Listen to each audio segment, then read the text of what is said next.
৮ বছর পর পরিবারের কাছে টাকার হিসাব চাওয়ায় প্রবাসীকে সবার কাছে পাগল সাজালেন তার পরিবার।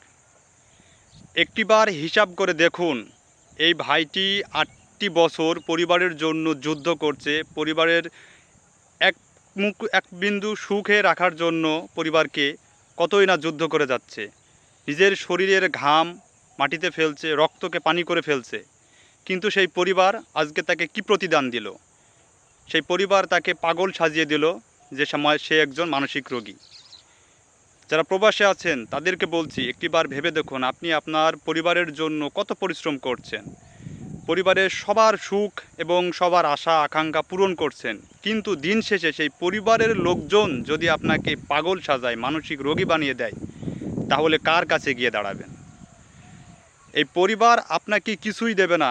সারা জীবন আপনি তাদের জন্য যতই পরিশ্রম করেন, যতই টাকা পয়সা পোশাক আশাক সব কিছু দিন, দিন শেষে তাদের পরিপূর্ণতা কখনোই আনতে পারবেন না। তাদের অভাব কখনোই পূরণ করে আপনি শেষ করতে পারবেন না। আপনি যদি ৫,০০০ টাকা দেন তাহলে বলবে যে এই মাসে যদি ১০,০০০ টাকা দিতেন তাহলে হয়তো ভালো হতো। যদি ১০,০০০ টাকা দিতেন বলতো যে ১৫,০০০ টাকা দিলে ভালো হতো।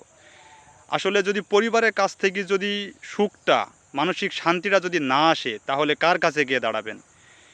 পরিবারের জন্য জীবনকে বাজি রেখে যুদ্ধ করে যাচ্ছেন প্রবাসের মাটিতে, তাদের সুখে রাখার জন্য, তাদের মুখের হাসি দেখার জন্য।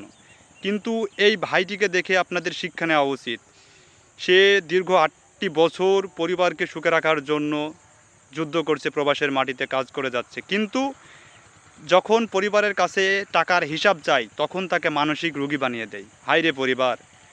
এই পরিবারের জন্য কতই প্রবাসী না তাদের জীবন, যৌবন, শখ, শান্তি সব কিছু ধূলিসাৎ করে দিচ্ছে। কিন্তু দিন শেষে এই পরিবারগুলোই দেখা যাচ্ছে যে তাদের সকল আশা আকাঙ্ক্ষা ভঙ্গ করে দিচ্ছে। আমি প্রবাসীদের বলবো, যাই করেন না কেন জীবনে একটিবার সঠিক সিদ্ধান্ত নেবেন যে পরিবারের জন্য সর্বোচ্চটা দিয়ে কখনোই কিছু করবেন না, নিজের ব্যক্তিগতভাবে কিছু রাখবেন। এর আগের ভিডিওতে আমি বলেছিলাম। যেহেতু এই নিউজটি দেখে আমার কাছে খুবই খারাপ লেগেছে, আমি তাই বলছি প্রবাসীদের আসলে ঋণ শোধ করার মতো নয়। কিন্তু ভাই বোন, মা বাবা, আত্মীয় স্বজন, দিন শেষে সবাই প্রবাসীকেই দোষারোপ করে যে তোমার অনেক টাকা আছে, ব্যাংক ব্যালেন্স আছে, এগুলো তাদেরকে সবাই বলে। কিন্তু আসলে তারা সর্বোচ্চটা দিয়ে সবার সুখটা কিনতে চায়, কিন্তু ব্যর্থ হয়। যেহেতু ব্যর্থ হয়েছে এই প্রবাসী ভাই, এটা থেকে সবাই শিক্ষা নেবেন।